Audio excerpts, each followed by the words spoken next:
It's a brand new day, a brand new Nintendo Direct has arrived. Let's see what kind of stuff are they gonna announce. 37 minutes later. Secondly, we have news about Nintendo Switch Online Plus. Oh boy, let's see what we're gonna get. Please give me the Gen 1, 2, 3 Pokemon games. And Mario Kart Double Dash and Super Smash Bros. Melee and... Wait.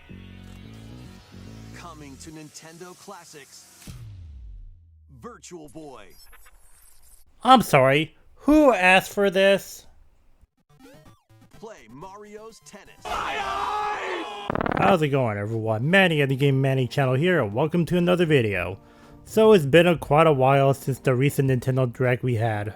After the Direct aired, there has been tons of controversies surrounding the games and updates that were announced from the Direct. Both Super Mario Galaxy 1 and 2 are cost $40 each, while the bundle is $70, which is ridiculous considering the fact that these games are decades old, and Nintendo is making them $40 each. Outrageous. Feel free to disagree on this, but these games should have been $20 each, just like the Wii U. Alright, feel free to disagree on this. I won't stop you. The prices of the brand new amiibos are ridiculously expensive, from $30 to $50. We all remember back in the earlier days of amiibo, they were cost $13. Pokémon Legends ZA DLC is releasing on day 1 of the base game of Pokémon Legends ZA. That is pretty stupid. Seriously, look at the likes and dislikes. Yikes. They should have released the DLC a few months later, instead of day 1. That would be acceptable. And I'm gonna be real, Pokémon Legends ZA does look fun, but man, why releasing the DLC on the first day? Meaning that you have to pay $100. Let that sink in. And the Donkey Kong Bonanza DLC, from what I heard, is a huge letdown, as there's no missions on DK Island, and the new Emerald Rush is the main point of the DLC. It's literally a minigame, which costs $20. Which makes me want to ask, why wasn't it in the base game? Try compare it to Luigi's balloon minigame in Super Mario Odyssey, which came out on a free update. Nintendo, explain that. I honestly don't know what's going on at Nintendo with these prices, as well as these questionable decisions, but there is one announcement that really grinds my gears. It's the fact that Nintendo decided to bring back the Virtual Boy for Nintendo Switch Online. It came from the third dimension, with its own brain. The Virtual Boy is a 32-bit tabletop portable console designed by Gunpei Yokoi, who created the Game & Watch and the Game Boy. The Virtual Boy was released in 1995 by Nintendo. The console itself has been in development for 3.5 years, and it was codenamed VR32. The hardware consists of a red box on a black legs with a black visor, allowing players to look into to play the Virtual Boy games. The games themselves feature a red monochrome display, as well as stereoscopic 3D. However, the Virtual Boy has the shortest lifespan after its release, because the Virtual Boy is a commercial failure, for a variety of reasons.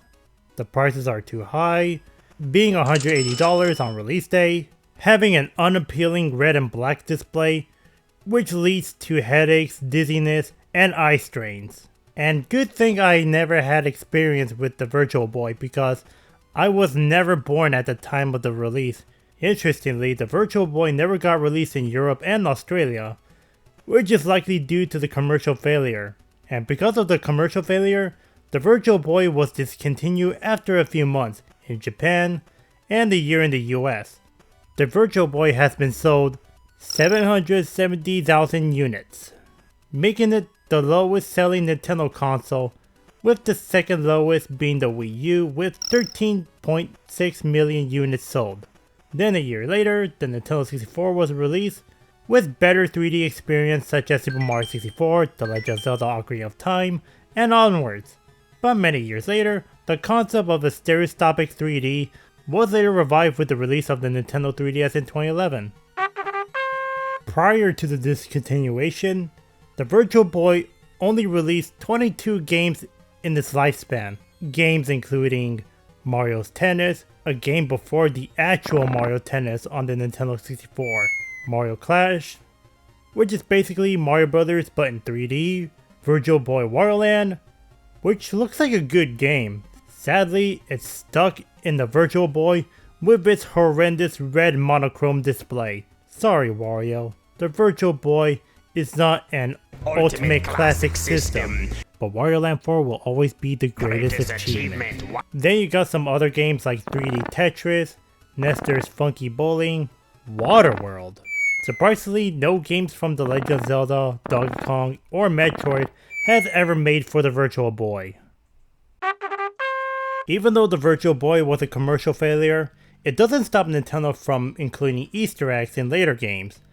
Such examples as the Virtual Boo in Luigi's Mansion 3, the Virtual Boy appears as a furniture item in Animal Crossing New Leaf, the hardware can be seen in the Trophy Horde in Super Smash Bros. Melee, but not only the console itself, but some of the Virtual Boy games are also referenced too.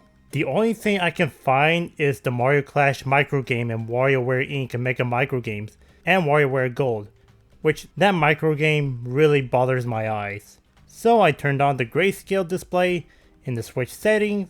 Much better. And surprisingly, the Virtual Boy never got a Virtual Console release, not even on the 3DS. The Virtual Boy has been forgotten over the decades, but most people found a way to play these games through emulators, including a feature that removes the red monochrome display, replacing it with white monochrome display, which creates a better experience with these games without hurting your eyes. This is what should have been if Nintendo wants the Virtual Boy to be successful, but on Nintendo's part, it wasn't. So the Virtual Boy has been under Nintendo's dust for years. But however, on the most recent Nintendo Direct, the Virtual Boy was announced and is set to be released in February 2026. It is exclusive to Nintendo Switch Online Plus expansion pack members for both Switch 1 and Switch 2. When I first saw this announcement, my reaction to it was, why? Like, did anyone ever ask for it? I did not heard a single soul ask for it. I don't think there were any leaks about the Virtual Boy coming to the NSO. Nothing. Now usually I get excited when a retro library is added to the service. Back when the service was released, we got NES games, and it was whatever. It wasn't really that exciting, even though there were some hits. But as the years goes by, we get more retro libraries into the service.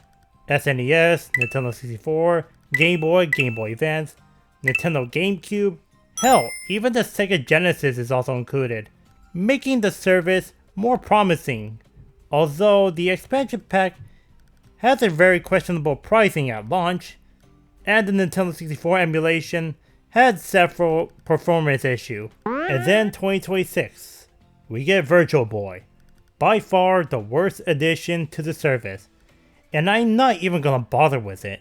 First off, the gameplay of the games still has the red monochrome display issue, as Nintendo wants to hurt our eyes. Like, how hard is it for Nintendo to do one simple thing to give the players a fun experience by giving us an option for black and white display? Oh wait, you can't even play them normally, as you need an accessory to play the Virtual Boy. An accessory that replicates the original hardware. You want to play them? Well, Nintendo says f*** you, pay $100. Yup. The accessory costs $100. But wait, there's a cheaper version with a cardboard model for $25. Now add them up with the expansion pack price being $50, you'll be paying $150 or $75 to play Virtual Boy on your Switch. So if you want to torture your eyes, go right ahead, you're welcome. But for real though, should you buy the accessory? No. I would rather pay $80 for a bland Mario Kart game, yeah I said it, than buying the accessory. But like I said, I'm not even gonna bother with the Virtual Boy slop, and you shouldn't either. even if you're a Nintendo consumer or content creator, it's not even worth buying the Virtual Boy slop. Anyways, that's all I have to say.